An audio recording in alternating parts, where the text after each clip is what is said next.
Hi, I'm Chris Baker, lead writer at Zen Studios for Circus Electrique, our upcoming Big Top themed RPG. Here with a quick gameplay overview. Circus Electrique takes place in an alternate Victorian steampunk London, where a mysterious event known as the Maddening has turned a huge portion of the population from all walks of life into ruthless killers. Yet somehow, the Maddening has had no effect on performers from the Circus Electrique, and their unique talents are pretty much the only hope for saving the city, maybe even the world. I don't like you! Using those unique talents effectively, plus deciding which performers to send out to execute them, is your key to success in the game. As you work your way through the city map, you'll often encounter attacks from those who have succumbed to the Maddening, unfortunate Londoners whom the press has taken to calling the Vicious. The Vicious tend to travel in fours, as does your party. But who should your 4 selected performers be? By the end of the game, you'll have 15 classes to choose from, each with their own specific methods of fighting, defending, and watching out for their friends. Some much more ideal for certain of those tasks than others. Here we have a strong combination of performers you may set forth with early on. A strongman who, as they'd say in 1899, offers a mighty kerwallop. A clown who specializes in the healing power of laughter. An escape artist, also adept at the art of capturing enemies in place. And of course, a fire blower, who blows freaking fire. Notice how they're positioned.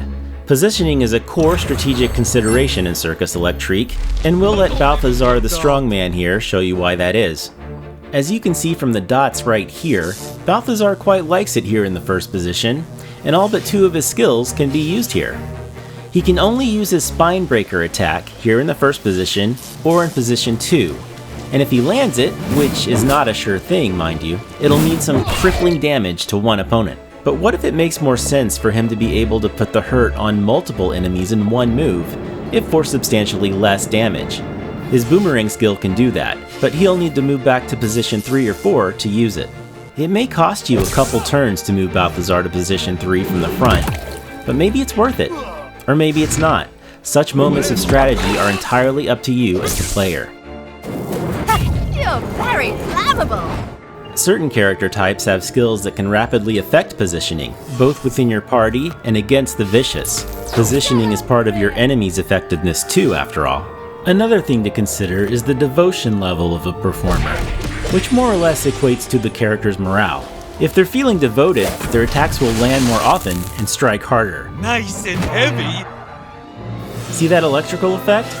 It intensifies the more devoted your character is.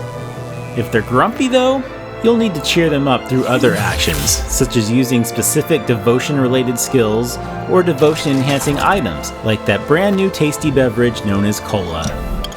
Better than a bandage. Otherwise, you're not going to be too happy with their results. If they get too depressed, they may have completely had it with you and choose to leave the circus altogether. Of course, there's also a circus going on during all this. The show must go on after all.